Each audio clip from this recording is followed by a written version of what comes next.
Paulo Figueiredo. Paulo, a gente está sempre ouvindo e debatendo sobre isso, né? Esse tema do abuso de poder, ele já circulou várias vezes aqui pela mesa dos Pingos nos Is. O que falta? A gente precisa entregar um manual para cada um, ou seja, a Constituição de novo, e falar assim, olha, por favor, o senhor antes de assumir ou para exercer o seu cargo, o senhor, por favor, leia a Constituição para saber qual é a sua função dentro do lugar que o senhor ocupa, porque as pessoas foram nomeadas, porém, não estão entendendo as suas funções? Falta isso aí que o Fernão falou, falta consequência, né? Toda vez que alguém age e não sofre as consequências dessa ação, alguém age em benefício próprio, alguém age de forma marginal e não sofre as consequências dessa ação, se cria o que se chama de risco moral, né? O moral hazard em inglês, o risco moral. Então você, na verdade, incentiva que essa ação aconteça num grau até maior da próxima vez. Isso passa desde o bandido que comete um pequeno furto e não é punido, até o político corrupto que pratica um ato de corrupção, de improbidade e não é punido, até por um juiz, um ministro, um político, alguém que pratique um pequeno abuso de autoridade e este abuso não seja imediatamente punido, né? Eu sempre digo, a desgraça do Brasil no Petrolão passou por uma pena muito branda e pelos principais culpados não terem sido severamente punidos no caso do Mensalão. Não foram punidos nem pela justiça e nem pelas urnas, né? Embora hoje nós não tenhamos tanta certeza a respeito das urnas, mas certamente o julgamento do Mensalão foi muito brando, com Joaquim Barbosa deixando Lula de fora, como a urna que reelegeu e deu enorme popularidade para o Lula, apesar da corrupção. A mesma coisa com o Supremo Tribunal Federal. Os ministros foram agindo, cada vez avançando, cada vez mais sobre os poderes. É uma proibição de nomeação aqui, do Ramagem, aí outro avanço ali, numa entrega às fitas de uma reunião privada de ministros, aí vai ali no Congresso e faz um lobby, uma decisão revertendo uma política tributária, uma outra revertendo a nomeação de um conselho, e aí por aí vai, e eles vão avançando. Num momento disseram, acabou porra, essa palavra, desculpem o palavrão, mas o palavrão não foi meu, foi do presidente da República, e não acabou porra nenhuma. O que acabou foi a vontade de impedir isso de acontecer. E aí a frase do Donald Rumsfeld é que a fraqueza é provocativa. Então você vai sendo fraco, agindo de forma fraca, ou o ditado popular que quem muito se abaixa, o bumbum vai aparecendo. Então o que falta?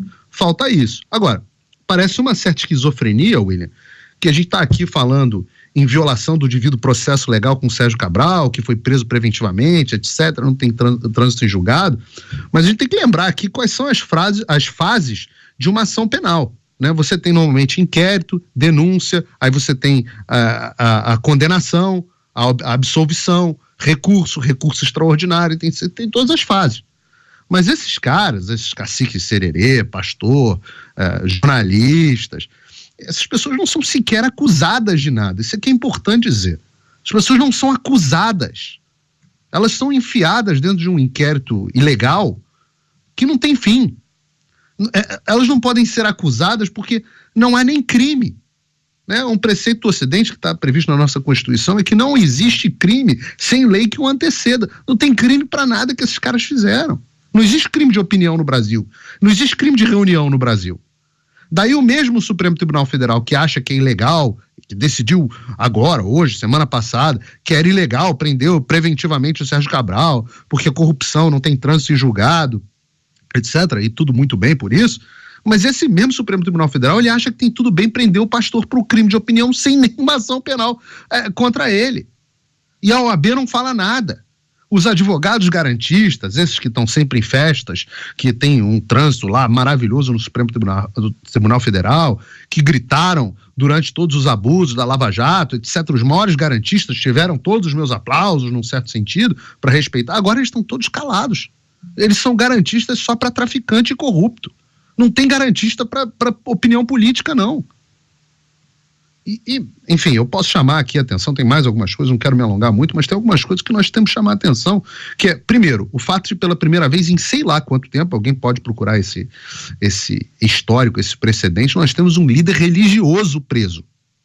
pastor preso, e não é preso por corrupção, nós temos alguém preso por exercer, na visão dele, inclusive a função religiosa dele, porque tem um componente religioso muito forte nisso, né? E segundo, a ordem dos acontecimentos foi muito curiosa, porque se passou na esteira desses protestos que estão acontecendo por todo o Brasil, inclusive protestos grandes em Brasília agora, que estão acontecendo, muitos deles nas frentes dos quartéis, né? Porque parece que o pastor, assim me foi contado por uma testemunha que acompanhou o pastor, que ele recebeu o aviso da sua prisão, clamou por ajuda e proteção das Forças Armadas, ele estava na frente do quartel, acampado. O povo protegeu o pastor da Polícia Federal e expulsou a Polícia Federal no primeiro dia. O pastor estava numa área militar, né, ao lado ali do portão principal do batalhão, e no segundo dia de manhã o pastor pediu a proteção para as Forças Armadas para não ser preso.